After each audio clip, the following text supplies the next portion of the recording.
Okay. ఇప్పుడు మీ నోట్లో నుంచి ఒక వర్డ్ వచ్చింది పీరియడ్ అని.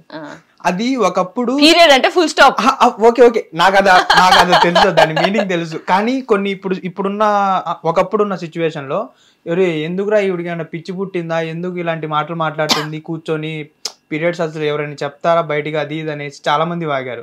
కానీ అది చెప్పుకోకపోతే ఆపోజిట్ పర్సన్ కి ఇప్పుడు మీరున్నారు, ఇప్పుడు మీరు అలా పీరియడ్స్ వచ్చిందని మీరు నాకు చెప్పకపోతే నేను ఎలా రియాక్ట్ అవుతానో తెలియదు కదా. ఫర్ ఎగ్జాంపుల్ మన ఇద్దరం ఒకటే ఫ్యామిలీ అయ్యి ఉంటే అది చెప్పడం వల్ల ఏదో ఒకటి ఉంటది కదా. కానీ ఎందుకు దాన్ని కూడా పాయింట్అవుట్ చేస్తానే ఉంటారు ఇప్పటికీ.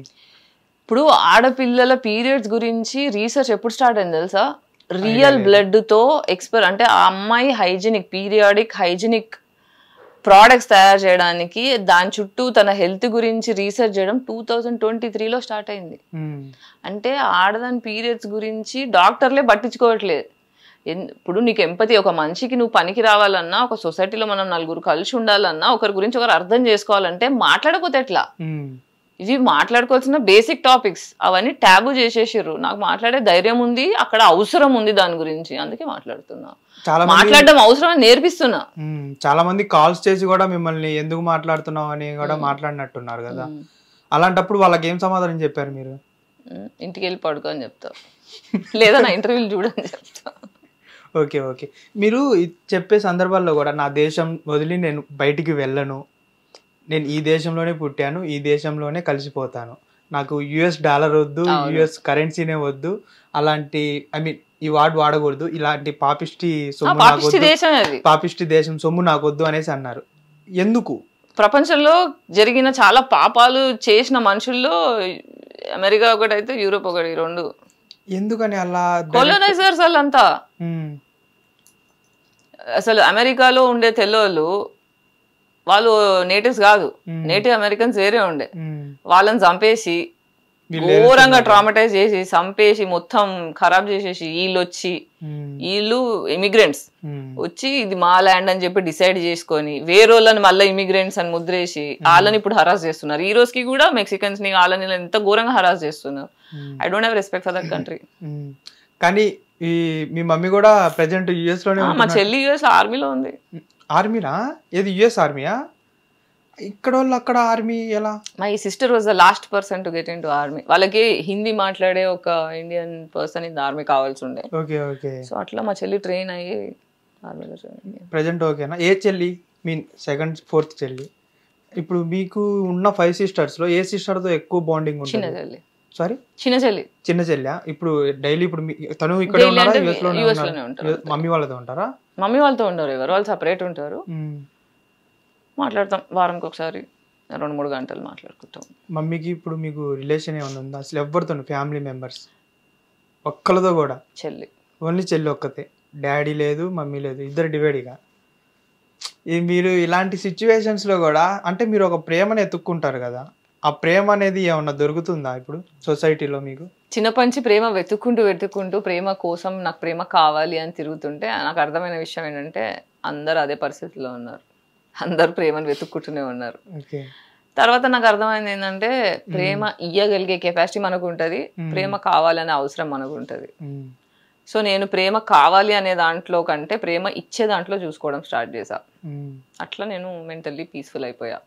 సో అలా నేను ఒక ఎమోషనల్గా నా ఫ్రెండ్స్ అందరికి మదర్ కూడా అయిపోయినా. సో అందుకే పిల్లలు లేరన్న లోటు లేకుండా నా ఫ్రెండ్స్ అందరు నన్ను అమ్మని చేసేసాను మెంటల్గా. సో అలా ప్రేమని ఇవ్వడంలో చూసుకుంటుంటాను నేను. కానీ నేను గాయత్రి గుప్తాని ఇంటర్వ్యూ చేస్తున్నాను అని కొంతమంది నా బాగా క్లోజ్గా ఉండే కొంతమంది ఫ్రెండ్స్కి చెప్పిన, కొంతమంది పాజిటివ్గా అన్నారు, కొంతమంది నెగిటివ్గా మాట్లాడారు. అరే అంటే ఈ మాటలు అనకూడదు మీతో డైరెక్ట్గా, అరే దానికి ఏం తెలుసురా మొత్తం ఏదో వాగుతుంది కెమెరాల ముందు కూర్చొని అని కొంతమంది అన్నారు. కొంతమంది ఏమన్నారంటే మేము ఎంత లోలో ఉన్నా గాయత్రి గుప్తా గారి ఇంటర్వ్యూస్ చూసుకుంటాం అనేసి కొంతమంది అన్నారు. అందులో ఒక పర్సన్ పేరు చెప్తాను, రేష్మా అని నా ఫ్రెండ్. కానీ అలా అంటే పాజిటివ్గా తీసుకునే వాళ్ళు ఉన్నారు, మీవి నెగిటివ్గా తీసుకునే వాళ్ళు ఉన్నారు. కానీ మీరు చెప్పే కంటెంట్ మాత్రం మారట్లేదు. ఎందుకు? ఒక పర్సన్కి అలా అర్థమవుతుంది, ఇంకొక పర్సన్కి ఇంకో వేలో అర్థమవుతుంది. ఎందుకు? దానికి రీజన్ ఏంటి అసలు? ఇప్పుడు అంటే అర్థం చేసుకునే మైండ్ సెట్టా లేకపోతే ఏంటి? అదొకటి ఫస్ట్ అయితే. రెండోది ఏంటంటే మనకి ఇప్పుడు జ్వరం వస్తే ఒక సార్ట్ ఆఫ్ బాడీ పెయిన్స్ వస్తాయి, అవును, క్యాన్సర్ వస్తే ఒక సార్ట్ ఆఫ్ బాడీ పెయిన్స్ వస్తాయి. ఆ క్యాన్సర్ వచ్చినప్పుడు వచ్చే నొప్పి ఆడికే తెలుసు, డాక్టర్ కొద్దో గొప్ప తెలుసు. ఒక జ్వరం వచ్చినోడి నొప్పి, క్యాన్సర్ వచ్చినోడి నొప్పి వేరే వేరే ఉంటాయి. సో ఇప్పుడు నేను క్యాన్సర్ వచ్చిన నొప్పి గురించి మాట్లాడుతున్నాను అనుకో, జ్వరం వచ్చిన నొప్పి అర్థమైన మనిషికి ఈ నొప్పి తెలీదు. వీడికి ఎంపతి లేదనుకో, ఆడికి అసలు ఈ నొప్పి ఓవర్ చేస్తుంది అంటారు. నొప్పి అనుభవించినోడికే తెలుస్తుంది. సో జీవితంలో ఎవరైతే నొప్పి అనుభవించి బాగుపడాలి, బయటపడాలి అనుకుంటున్నారో వాళ్ళకి నా మాటలు అర్థమవుతాయి. ప్రివిలేజెస్లో పెరిగి ఈగోలో బ్రతుకుతూ కష్టం అనేది ఎక్కువ చూడని వాళ్ళకి నా మాటలు అర్థం కావు. అంటే చిన్నప్పటి నుంచి సుఖానికి అలవాటు ఎంతో కొంత కంఫర్ట్ జోన్ ఉండడం వల్ల, ప్రివిలేజెస్ లో పెరగడం వల్ల నా మాటలు అర్థం కావు. ఇంకొకటి మీరు అన్నదానికి చిన్న ఎగ్జాంపుల్ చెప్తా. అంటే పెయిన్ అన్నారు కదా, దానికి నేను రీసెంట్గా ఒక హాస్పిటల్కి వెళ్ళిన. ఒక లేడీ ఇలా డెలివరీ కోసం వచ్చారు. ఏముంది లేరా, కొంతమంది మాట్లాడుకుంటున్నారు, ఏముంది లేరా బొక్క, ఏముంది జస్ట్ అలా వెళ్ళేసి ఇలా వచ్చేస్తారు అని సింపుల్గా అనేసారు. ఎగ్జాక్ట్లీ, ఎంపతి లేకపోవడం. ఇంకొకటి, ఇప్పుడు ఓకే ఇవన్నీ వదిలేసండి, ఇంకా ఎక్కడ మాట్లాడుతూనే ఉన్నారు. మూవీస్ గురించి మాట్లాడుకుందాం కాసేపు సరదాగా. అసలు మూవీస్ చెయ్యాలని ఉందా, చేయకూడదని ఉందా మీకైతే? మూవీస్ అనేది నేను ఒక ఆర్టిస్ట్, ఓకే, నేను ఆమె స్టోరీ టెల్లర్. నా దగ్గర డబ్బులు ఉంటే సినిమా తీసి సినిమాలో చెప్తా కథ, లేదంటే ఇలా కూర్చొని ఇక్కడ చెప్తా కథ.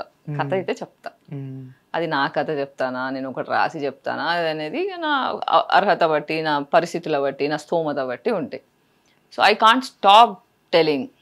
అది డబ్బులు వస్తే మూసుకొని ఇంటర్వ్యూలు కాకుండా సినిమాలలో చెప్తా. ఛాన్సెస్ ఎందుకు రావట్లేదు గాయత్రి గుప్తా గారికి అంటే సమాధానం ఏం చెప్తారు? ఇప్పుడు మీరు అన్నారు ఇందాక, నేను మాట్లాడితే కొంతమందికి నచ్చను, కొంతమందికి నచ్చుతాను. ఇండస్ట్రీలో అలా నచ్చని వాళ్ళు ఎక్కువ మంది ఉన్నారు కాబట్టి ఛాన్సెస్ రావు.